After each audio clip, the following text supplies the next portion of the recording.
"Worthless woman!" my mother-in-law Evelyn screamed, her voice echoing through the sterile hospital hallway. "What good are you if you can't even give us grandchildren?" I sat there in the plastic chair, my hands trembling as I clutched the medical report that had just shattered my world. The words "irreversible infertility" blurred through my tears as I tried to process what Dr. Williams had just told us. My husband James stood beside his mother, his face a mask of disappointment that cut deeper than any physical pain I'd ever felt. My name is Victoria, and this was the moment my life as I knew it ended. I was 28 years old, living in Portland, Oregon, and I had just learned that I would never be able to have biological children. The polycystic ovary syndrome had progressed too far, the damage too extensive.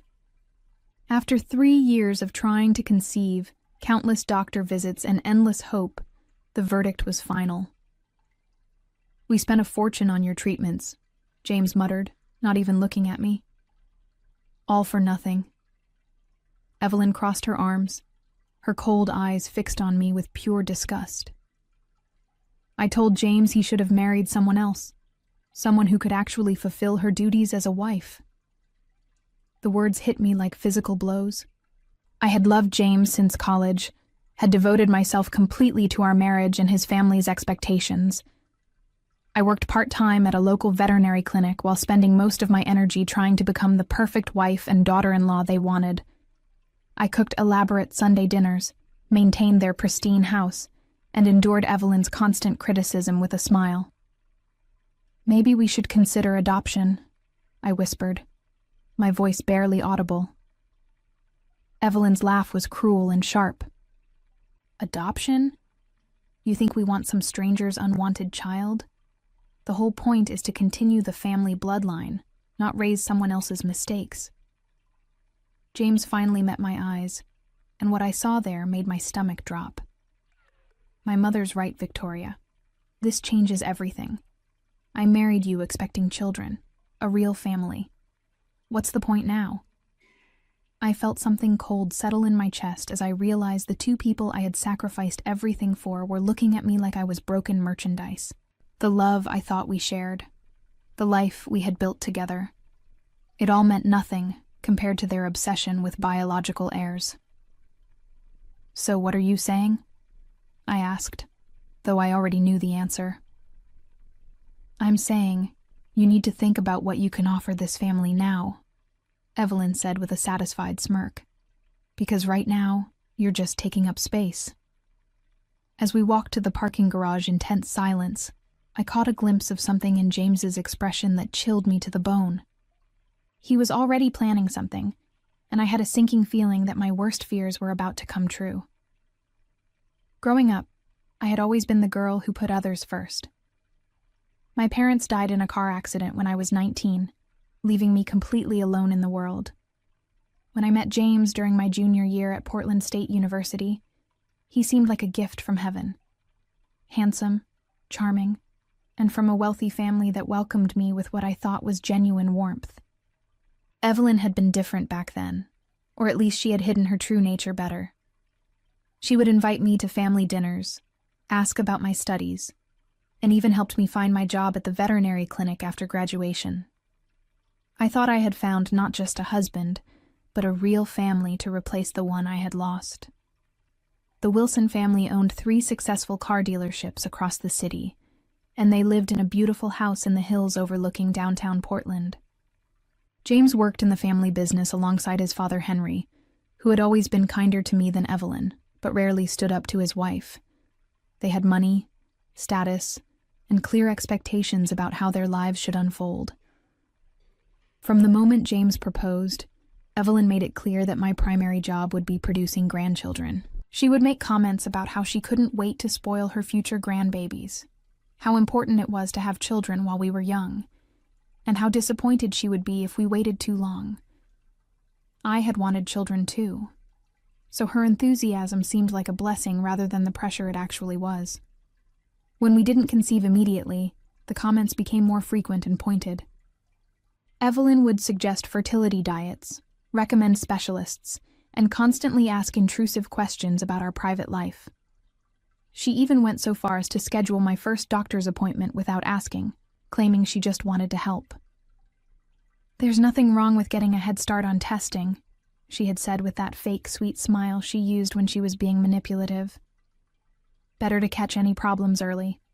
The months of testing and treatments had been emotionally and physically exhausting. Every appointment brought new hope followed by crushing disappointment. Evelyn became increasingly impatient, making comments about how long everything was taking and suggesting maybe I wasn't trying hard enough. James began pulling away during this time, spending more hours at work and less time talking to me about anything meaningful. When I tried to discuss my fears about the fertility treatments, he would change the subject or suggest I talk to his mother instead. I realized now that he was already starting to see me as a failure.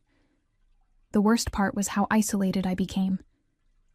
I had given up most of my friendships to focus on being the perfect wife, and Evelyn made sure I stayed too busy with family obligations to maintain the few relationships I had left.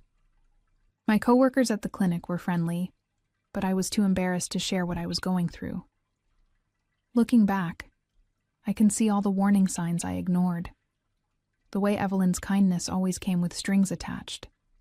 How James expected me to handle all the emotional labor in our relationship while he focused on business. The subtle ways they made me feel like I had to earn my place in their family rather than being welcomed as an equal member. But that day in the hospital, when the doctor delivered his final verdict, all pretense fell away. The drive home from the hospital was the longest 20 minutes of my life. James stared straight ahead, his knuckles white as he gripped the steering wheel. Evelyn sat in the passenger seat, occasionally muttering under her breath about defective women and wasted time. I huddled in the back seat, feeling like a child being taken home after disappointing her parents at a school function. When we arrived at the house, Evelyn immediately called Henry to share the news. I could hear her dramatic retelling from the kitchen, where she painted me as some sort of deceiver who had tricked their poor innocent son into marriage under false pretenses. "She knew," Evelyn was saying. "Women always know when something's wrong with their bodies. She probably knew before they even got married and just didn't tell us." That wasn't true, of course. I had no idea about the severity of my condition until the doctors explained it that day. But I was learning that truth didn't matter much to the Wilson family when it didn't serve their narrative. James found me sitting at the kitchen table, still holding the medical report. He sat down across from me, and for a moment I thought maybe we could work through this together. Maybe we could explore other options, or at least grieve this loss as a team.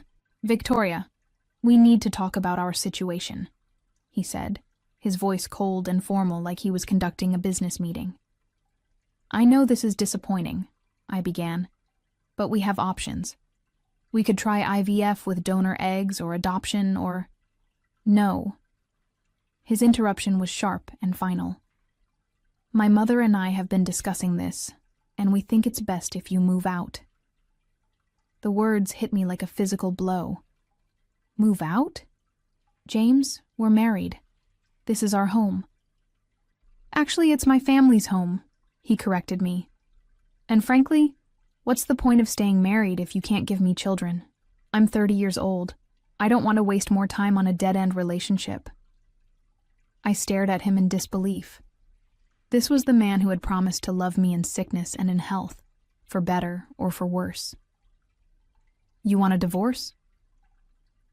"I want you gone," he said bluntly. "You can have whatever clothes and personal items you brought when you moved in, but everything else stays here. The car is in my name, and obviously you can't stay in the house." Evelyn appeared in the doorway, clearly having finished her phone call. "We've been more than generous with you, Victoria. We paid for your expensive treatments, gave you a beautiful home, and welcomed you into our family. It's not our fault you turned out to be broken." The word broken echoed in my mind as I sat there, trying to process the speed at which my entire life was being dismantled. These people I had loved and served and sacrificed for were throwing me away like garbage the moment I couldn't give them what they wanted. "You have until tomorrow evening to pack your things and find somewhere else to go," James added. I'll be filing for divorce next week on grounds of inability to fulfill marital obligations. As I looked at their satisfied faces, something hardened inside me. They thought they were discarding a broken, worthless woman. They had no idea who they were really dealing with. I spent that night in a cheap motel near the airport, staring at the water-stained ceiling, and trying to figure out how my life had fallen apart so completely in the span of 12 hours. I had $67 in my checking account, a small savings account with about $800 that James didn't know about, and nowhere to go. The next morning, I called in sick to work and began the humiliating process of packing my belongings. James had already left for the dealership, but Evelyn stationed herself in the living room like a guard, making sure I didn't take anything she considered theirs. This included wedding gifts we had received together, furniture we had picked out as a couple, and even some of my own books that she claimed were now family property, since they had been on the family bookshelves. "Don't even think about taking that casserole dish," she barked, when I reached for a ceramic dish my late mother had given me before she died. I've grown quite fond of it. I wanted to fight her on it, but I was so emotionally drained that I just let her have it. I let her have everything except my clothes, my laptop, and a small jewelry box with my mother's ring, the only thing I had left of my parents. As I loaded my single suitcase into the trunk of a taxi, Evelyn delivered her final blow. "You know, Victoria, I never liked you. You were always too needy, too desperate to please. James deserves someone with breeding, someone who can actually contribute to this family's legacy. You're just a sad little orphan who was never going to be good enough." Her words were designed to shatter whatever remained of my confidence, and for a moment they almost succeeded. But as the taxi pulled away from the house where I had spent 3 years trying to earn love that was never real, I felt something unexpected. Relief. For the first time in years, I didn't have to worry about Evelyn's approval or James's disappointment. I didn't have to pretend to enjoy family dinners where they talked about me like I wasn't there, or smile through passive-aggressive comments about my cooking or cleaning. I was free from their suffocating expectations and conditional love. I spent the next week in a series of cheap motels, using my laptop to search for affordable apartments and full-time jobs. My part-time position at the veterinary clinic barely covered my basic expenses, but Dr. Martinez, my supervisor, was understanding when I explained my situation in vague terms. "Victoria, you're one of our best technicians," she said during our conversation about increasing my hours. "We've actually been thinking about expanding our services to include a mobile clinic for house calls. Would you be interested in managing that program?" The opportunity was a lifeline I desperately needed. The mobile clinic would mean a significant pay increase and the chance to build something meaningful from scratch. For the first time since receiving my diagnosis, I felt a spark of hope about the future.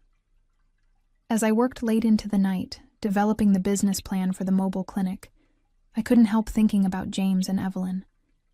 They had thrown me away because they thought I was worthless, a broken woman with nothing to offer. They had no idea that they had just freed me to discover my own potential. I found a small studio apartment in a decent neighborhood, nothing fancy but clean and entirely mine. As I signed the lease with my first month's rent and deposit, nearly wiping out my savings, I made a promise to myself.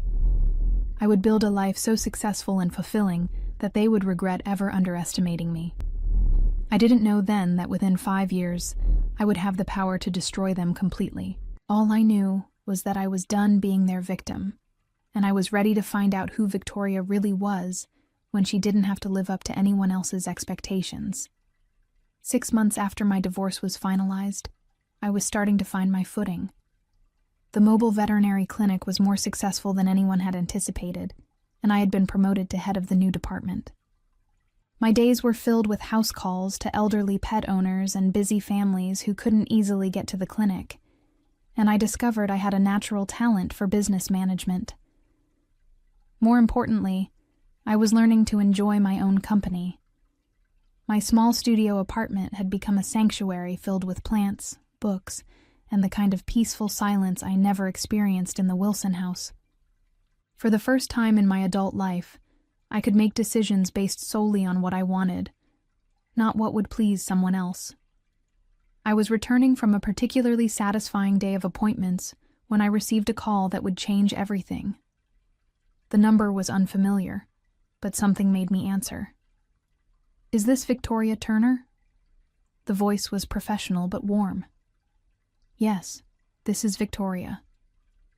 My name is David Morrison. I'm a private investigator, and I've been hired to locate you regarding a matter of inheritance." My heart skipped. I had no living relatives that I knew of, and my parents had died with nothing but debt. "I think you have the wrong person. You were born Victoria Lynn Turner on March 15th, correct? Parents were Robert and Helen Turner?" "Yes, but—" "Miss Turner, your father had an older brother named William Turner. He passed away recently and left a substantial inheritance to his only living relative. You." I had to sit down on my apartment steps. "I don't understand. My father never mentioned having a brother." "According to the documents I have, there was a falling out between the brothers in their 20s. William tried to reconnect several times over the years, but your father refused all contact. William never married or had children, and when he learned of your parents' death, he spent considerable resources trying to find you. Unfortunately, your marriage name change made you difficult to locate." The investigator explained that my Uncle William had been a successful tech entrepreneur who sold his company for $47 million 3 years ago. He had been living quietly in Seattle, managing his investments and searching for his lost family. His will left everything to me, along with a letter explaining why he had never given up looking. "There are some legal procedures to complete, but you're looking at inheriting approximately $52 million, plus properties in Seattle and Vancouver." I dropped the phone. When I called back 10 minutes later, after confirming this wasn't an elaborate scam, David Morrison was patient with my questions and emotional reactions. He arranged to meet me the following day with William's attorney to begin the inheritance process. That night, I couldn't sleep.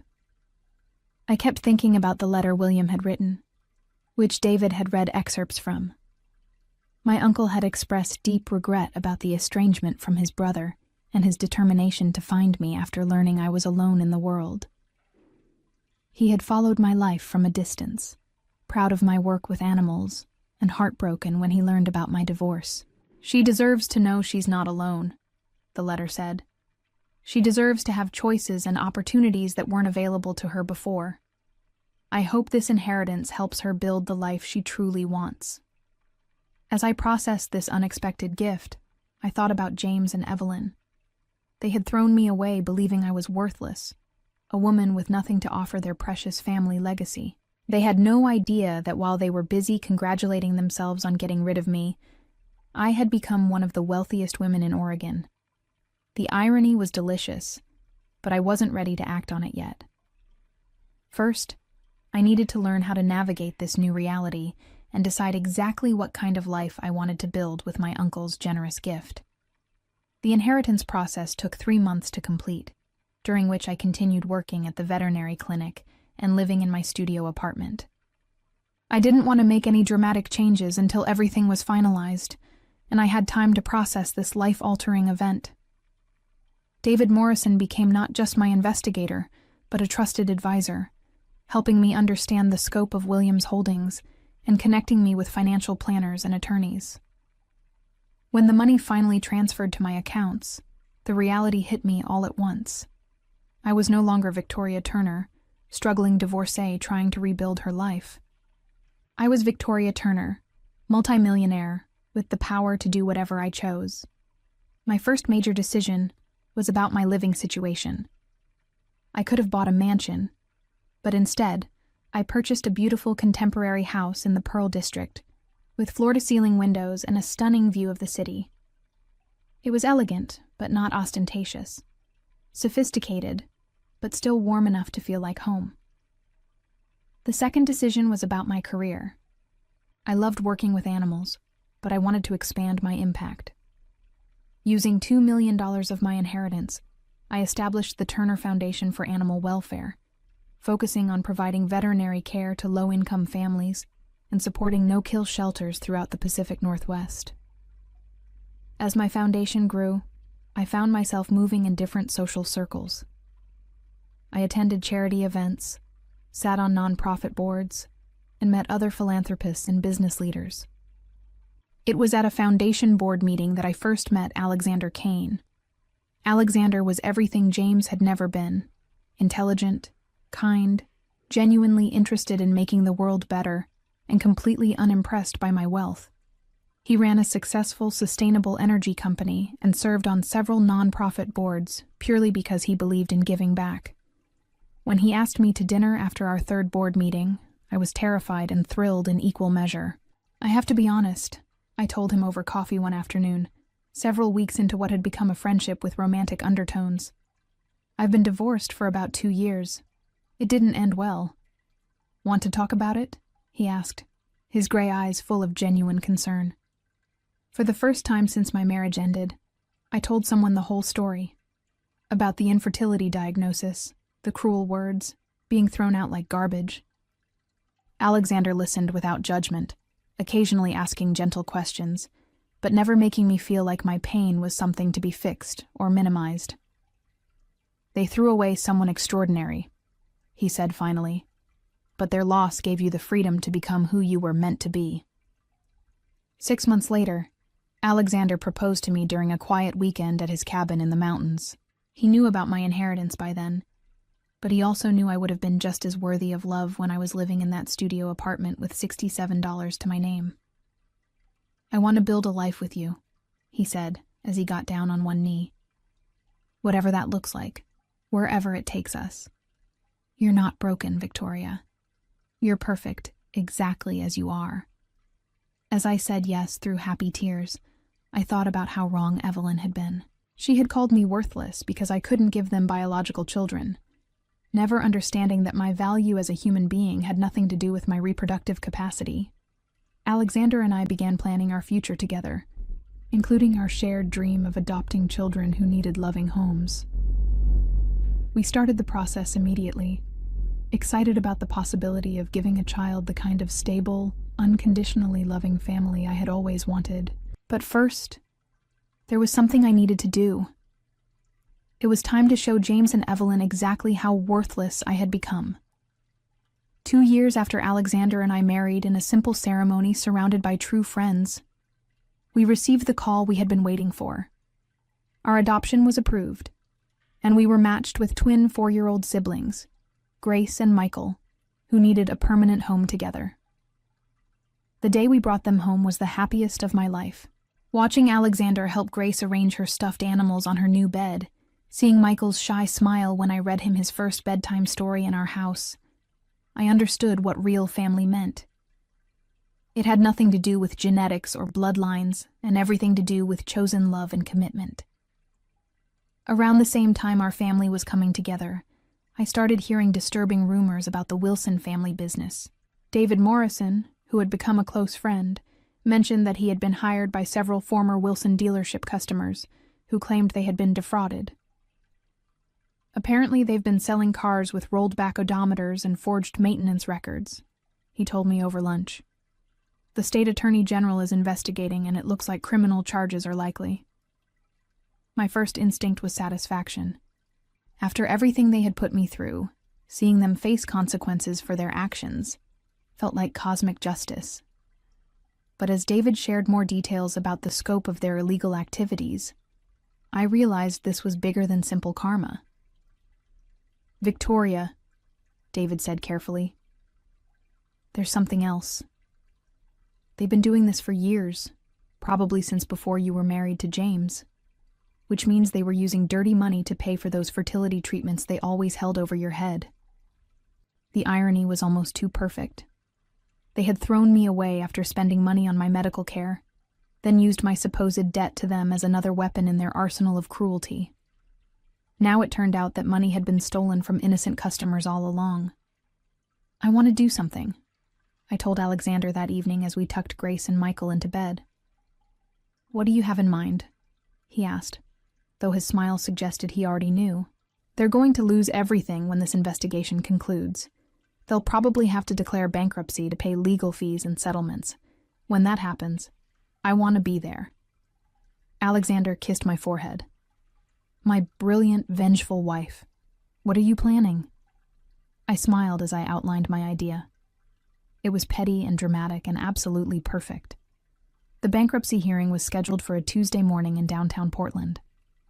I had been tracking the Wilson family's legal troubles through David's contacts and public records, watching as their empire crumbled under the weight of investigation and lawsuits.